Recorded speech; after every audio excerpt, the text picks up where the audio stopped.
اب یہاں ایک نکتے کی بات اور سن لیجئے، ذرا توجہ فرمائیے. میں بات اب بہت زیادہ لمبی نہیں کروں گا، کیونکہ جو میں نے آج بات آپ کی خدمت میں پیش کرنی تھی وہ میں نے تفصیل ساری کر دی. اب اس کو کنکلوڈ کرنا باقی ہے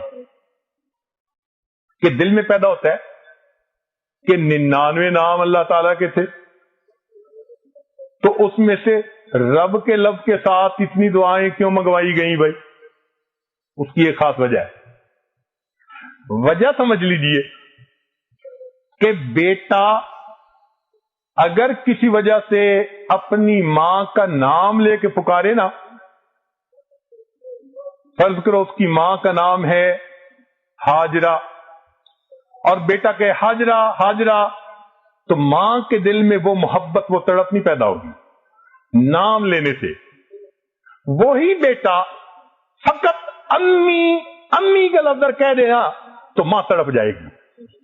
امی کے لفظ کے ساتھ مامتا کا تعلق ہے، پالنے کا تعلق ہے. جس نے پالا ہوتا ہے اسے دوسروں کی نسبت زیادہ تعلق ہوتا ہے. دیکھیں، باپ کو بھی اولاد سے محبت ہوتی ہے، ماں کو زیادہ ہوتی ہے نسبتاً، اس لیے کہ ماں نے پالنے میں زیادہ کردار ادا کیا ہوتا ہے. اگر کوئی عورت اپنی اولاد نہیں، بہن کا بچہ لے کے پال لے تو اس سے بھی اسی طرح محبت ہو جاتی ہے جس طرح اپنے بچے سے. کیا وجہ؟ پالا ہوتا ہے. تو اصل چیز تو پالنا ہو گئی نا.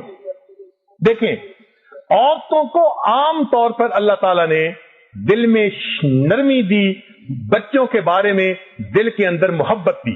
کوئی بھی بچہ روئے گا نا اور وہاں کوئی بھی اجنبی عورت بھی ہے نا تو اس کا دل فوراً متوجہ ہوگا بچہ کیوں رو رہا ہے. لیکن اپنی ماں کا معاملہ کوئی اور ہوتا ہے.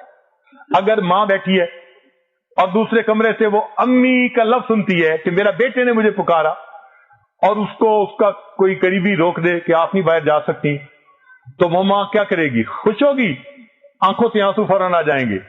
پتہ نہیں میرے بیٹے کے ساتھ کیا ہو رہا ہے، وہ مجھے پکار رہا ہے، کیوں نہیں مجھے جانے دیتے. تو جس طرح ماں امی کا لفظ سن کے تڑپتی ہے، مامتا اسے کہتی ہے، فوراً اس کی پکار کو پہنچو. بالکل اسی طرح پروردگار نے اپنے انبیاء کو یہی لفظ سکھا دیا، اور میرے بندو تم جب رب کے لفظ کے ساتھ دعا مانگو گے، کیونکہ میں پالنے والا ہوں، میری خاص رحمت، میری خاص شفقت جوش میں آئے گی، تمہارے ہاتھ نیچے نہیں جائیں گے، میں پروردگار پہلے تمہاری مرادیں پوری کر دوں گا. کاش کہ ہم رب کے لفظ کی حقیقت کو سمجھ سکتے ہیں. اس لیے جب مومن کہتا ہے نا یا رب، اللہ تعالیٰ متوجہ ہوتے ہیں.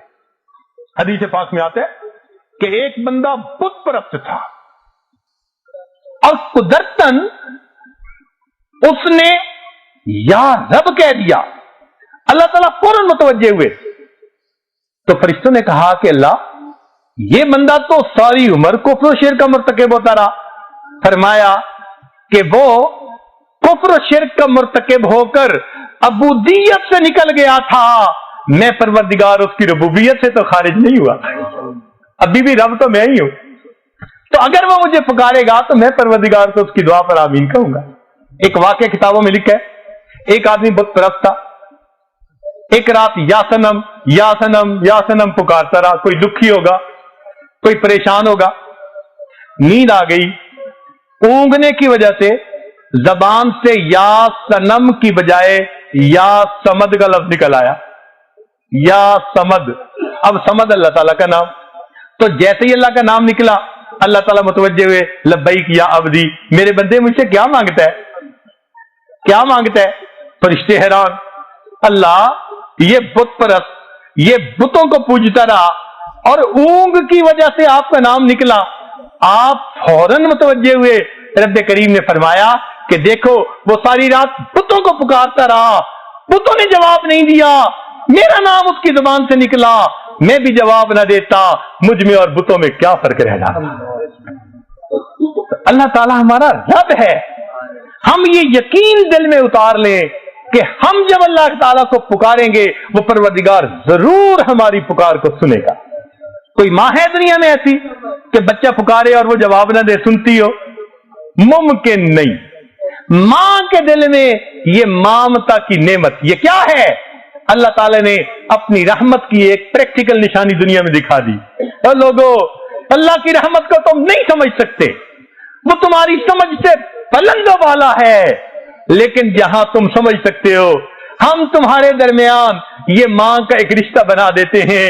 دیکھو، اگر تم ماں کے ساتھ کسی وقت جو ہے وہ برائی کا بھی معاملہ کر لو گے، وہ تمہارے بد سلوکی کو تمہاری نادانی سمجھ کر معاف کر دے گی. وہ تمہاری ماں ہے، تم ناراض کر لو گے، پھر اگر اس کی طرف آؤ گے تو ماں تمہیں فوراً سینے سے لگا لے گی. یہ ماں کی ممتا تمہارے لیے نمونہ ہے. اگر یہ مخلوق ہو کر اتنی معاف کرنے والی، اتنی محبت کرنے والی، اتنی جان دینے والی، اتنا بچے کی ضرورتوں کو پورا کرنے والی، اپنی ضرورتوں پر بچے کو مقدم کرنے والی ذات ہے، تو جو اصل رحمتوں کا صفت رکھنے والا رحیم و کریم پروردگار ہے، میرے بندو، جب تم اسے پکارو گے وہ پروردگار تمہاری دعاؤں کو کیوں نہیں قبول فرمائے. اس لیے رب کے لفظ کے ساتھ دعائیں سکھائی گئی. اس لیے جب ہم رب کے ساتھ دعا مانگ رہے ہوتے ہیں نا، تو ہمیں احساس ہونا چاہیے ہم کس پروردگار کو پکار رہے ہیں، کس ذات کو پکار رہے ہیں. اس لیے بندہ جب اپنے رب سے غفلت میں آ گیا، غافل ہو گیا، دور چلا گیا. اب جیسے بچہ ماں سے روٹھ جائے تو ماں کیا کہتی ہے؟ تو بیٹے اپنی اماں سے نہیں روٹھا کرتے، بیٹے ماما سے نہیں روٹھا کرتے، بیٹا کیوں مجھ سے روٹھے ہو؟ کتنے پیار سے ماں سمجھا رہی ہوتی ہے. بالکل اسی طرح جو لوگ اللہ کے در کو چھوڑ کر غفلت سے کہیں اور چلے گئے، اللہ تعالیٰ فرماتے ہیں یا ایھا الانسان ما غرک بربک الکریم. دیکھا اے انسان، تجھے تیرے کریم رب سے کس چیز نے دھوکے میں ڈال دیا؟ بچے کو ماں کہتی ہے، بچے بیٹے ماما سے نہیں روٹھا کرتے. اللہ تعالیٰ فرماتے ہیں او انسان، اپنے رب سے نہیں روٹھا کرتے، رب کے در کو چھوڑ کے ادھر ادھر نہیں جاتے. کیوں بھٹکتے پھرتے ہو؟ کیوں ٹھوکریں کھاتے پھرتے ہو؟ کیوں پریشانیوں کا شکار ہوئے پھرتے ہو؟ کیوں دنیا کے اندر ڈپریشن میں زندگی گزارتے ہو؟ ایک تمہارا رب ہے، تمہاری ہر ضرورت کا پورے کرنے والا. اگر تم پریشان ہو، کوئی ضرورت نہیں تمہیں گولیاں کھانے کی. رات کے آخری پہر میں اٹھ کے وضو کر لو، تہجد کے وقت 2 رکعت ادا کر کے اپنا دامن پھیلا کر مانگو گے، وہ پروردگار تمہارے دلوں کو سکون سے بھر دے گا، وہ پروردگار تمہاری ساری پریشانیوں کو دور کر دے گا. تو دیکھیے رب کے ایک لفظ میں کتنی وسعت ہے. اگر ہم اس ساری وسعت کو سامنے رکھ کر پھر اللہ کو رب کے لفظ سے پکاریں گے تو اللہ تعالیٰ کتنا جلدی مدد فرمائیں گے. الحمدللہ اللہ تعالیٰ ہمیں اس سبق کو یاد کرنے کی توفیق عطا فرمائے، اور اللہ تعالیٰ ہمیں دین و دنیا کی عزتیں عطا فرمائے.